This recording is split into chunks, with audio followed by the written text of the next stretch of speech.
Les officiers solidaires, unis pour le développement, c'est le garant de la réussite pour le pays, tels sont les mots du président de la République durant cette célébration de la journée des officiers de l'armée malagasy aujourd'hui. C'est la 3e célébration de la journée des officiers que le président de la République effectue durant son mandat. Il a profité de l'occasion pour exhorter les officiers à fournir encore plus d'efforts pour que cela ait un impact pour le pays. Wantanjazan, ou pour le pays, le président Andradzuel a rappelé aux officiers aujourd'hui leur slogan durant cette célébration de la journée des officiers de l'armée malagasy. Ce slogan signifie dévouement et engagement selon Andradzuel, chef suprême de l'armée. Il s'agit aussi de maîtrise de soi car les hauts gradés de l'armée sont les exemples pour toute l'armée malagasy. Comme chaque année, cette célébration du 12 janvier a été effectuée avec le régiment du groupement de la présidence de la République. La célébration s'est faite à travers des séances de jogging et des épreuves sportives. La solidarité doit primer, a martelé le président. Cela doit même être un ordre qui doit être exécuté au sein des forces de l'ordre quotidiennement, selon le secrétaire d'État de la Gendarmerie nationale.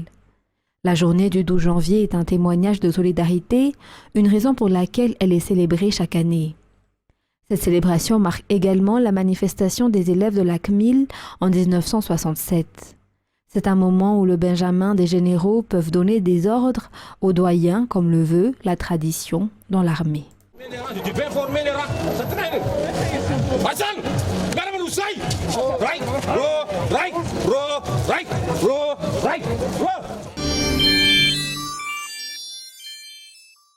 La délégation malagasy conduite par le garde des Sceaux Imbikirlas est aux Comores depuis hier.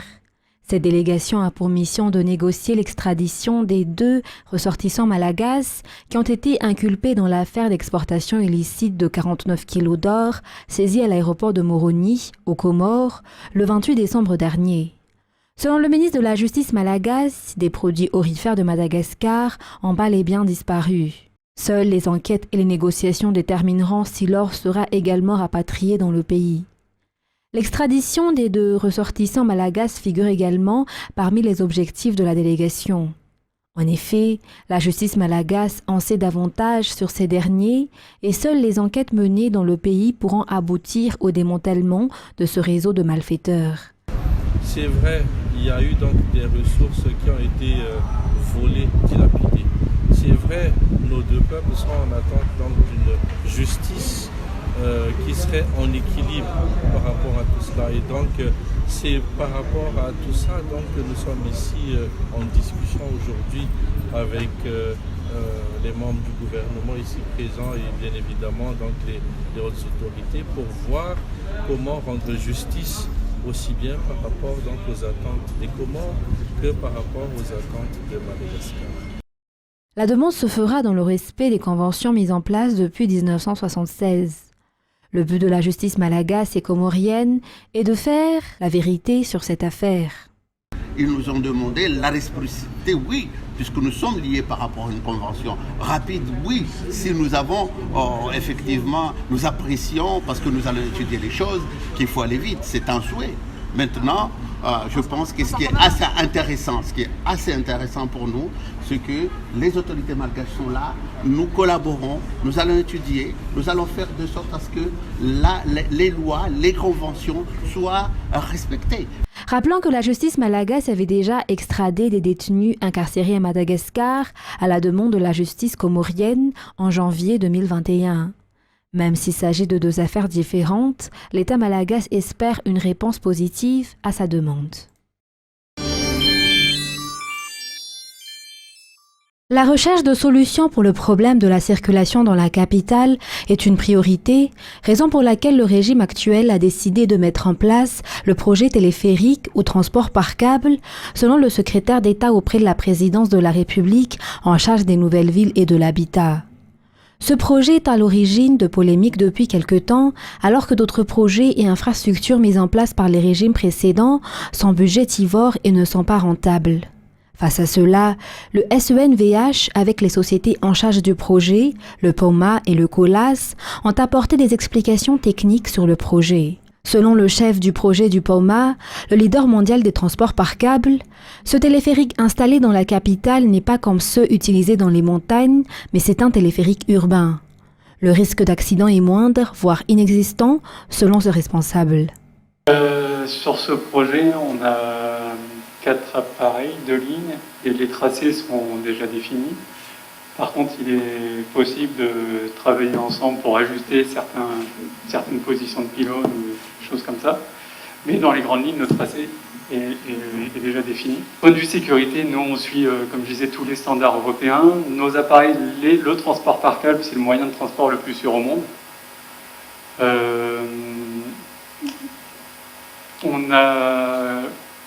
Il n'y a pas de risque pour les passagers. Les passagers entrent dans les cabines et sortent des cabines à petite vitesse. C'est très confortable. Une fois dans les cabines, il n'y a aucun danger. Il y a une belle vue sur la ville. Et pareil, le débarquement, ça se passe de la même manière. Concernant l'électricité, des groupes de rapatriement ont été mis en place en cas de panne et des groupes de puissance obligatoires sont mis en place pour solutionner les problèmes de coupure de courant, selon le directeur général de Colas. Depuis l'origine, même si on sait que les grands projets de barrage vont arriver à terme dans 4-5 ans, en plus des groupes de secours qui sont réglementaires obligatoires, on a prévu des groupes de puissance pour suppléer en cas de délestage ou de problème de la GIRAMA, tout simplement, pour que le téléphérique marche à la vitesse nominale. C'est-à-dire que ces groupes sont prévus pour faire fonctionner les cabines à la même vitesse que si la GIRAMA produit de l'énergie. Ça, c'est pas prévu dans la réglementation, c'est un plus qu'on a mis au projet pour éviter un problème de délestage, enfin en cas de souci de stabilité de l'énergie de la GIRAMA. Il faut penser que quand on avait travaillé ce projet, ça remonte il y a plusieurs années, et normalement, le temps de la construction doit être concomitante avec les grands barrages. Bon, il y a un décalage, mais néanmoins, c'est pour ce faire qu'on a mis ces groupes de puissance. Et en plus des groupes de puissance, comme il a dit la personne de POMA, c'est que au niveau de la réglementation, il y a des groupes de rapatriement qui, eux, font juste ramener les cabines pour que les personnes puissent descendre. Voilà. Le projet transport par câble s'inscrit dans la vision de modernisation globale du système de transport à Antananarive, au même titre que la mise en marché du projet de train urbain, en complémentarité avec les modes actuels de taxi B et de taxi, selon les précisions.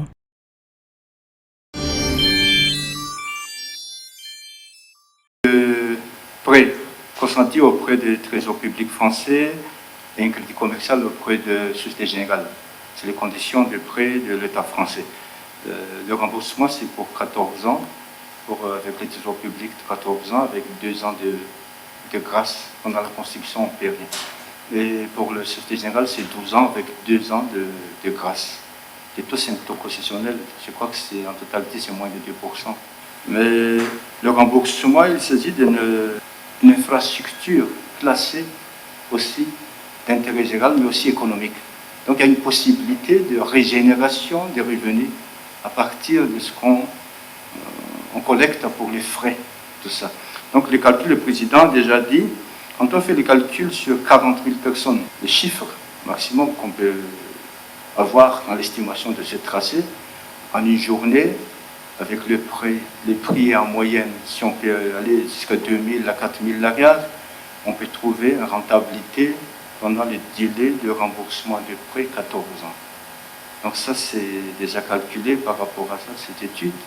Il ne faut pas oublier aussi, le TPC, ce n'est pas uniquement, j'ai oublié de parler ça tout à l'heure, le mode de transport pour essayer de résorber le problème d'embouteillage à Tana. C'est complémentaire.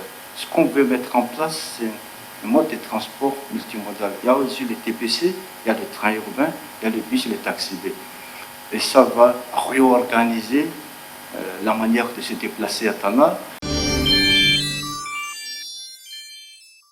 Le ministère de l'Industrialisation, du Commerce et de la Consommation a reçu plusieurs plaintes de la part des consommateurs sur une diminution de la quantité de gaz dans les bouteilles Vitogaz suite à la baisse du prix.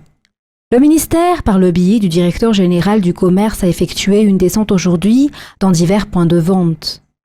Sur les 3 points de vente qui ont fait l'objet de contrôles ce matin, notamment 2 stations-service et un supermarché, les bouteilles de gaz vérifiées ont été aux normes requises. Aucune variation de poids n'a été constatée, que ce soit pour les gaz de 9 kg que pour les gaz de 12 kg. Les contrôles ont été effectués en utilisant une balance de précision et comme nous le voyons, le poids est le même pour cette bouteille de 9 kg, affirme le directeur général du commerce. Pour le moment, après l'initiative Gazenfeit, durant la période de fête, le prix est toujours maintenu pour les bouteilles de gaz de 9 et 12 kg concernées par la baisse du prix. Concernant les autres marques de gaz, le ministère est en cours de négociation.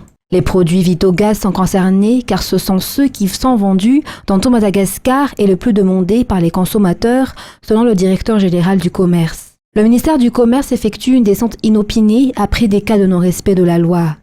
Et ce n'est pas seulement le gaz qui est concerné par les contrôles, mais tous les PPN et les autres produits sous la surveillance du MIC.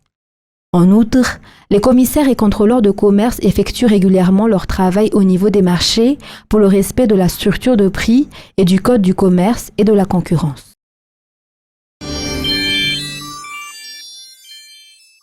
Un renforcement du dynamisme dans la coopération nippo-malagasy, un financement de 163,7 millions de yens a été accordé pour cet appui qui vise à fournir du matériel audiovisuel de technologie de pointe à la chaîne nationale Télévision Malagasy pour renforcer les matériels de diffusion, de production et de montage existants.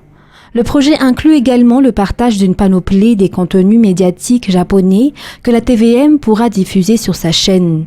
Il contribuera à l'amélioration de la qualité des émissions de la TVM par l'augmentation de la qualité de la production, à l'enrichissement de leur contenu et enfin à l'élargissement de l'accès à l'éducation qui se trouve au centre de développement du pays. La cérémonie de signature s'est tenue hier dans les locaux du ministère de l'économie et des finances à Antananarivo. Ce don rentre dans le cadre du projet pour l'amélioration de l'équipement pour la production des programmes télévisés de la télévision malagasy. C'est un don qui permettra donc à l'État d'améliorer l'accès à l'information, un droit fondamental de tout être humain. Nous pensons que la communication est très importante pour le développement du pays et surtout pour la démocratie. À travers donc, ce projet, nous souhaitons que le Japon contribue à l'amélioration de la qualité de communication ainsi qu'au développement du pays. C'est pourquoi nous avons choisi d'octroyer l'équipement concerné à Madagascar cette fois-ci.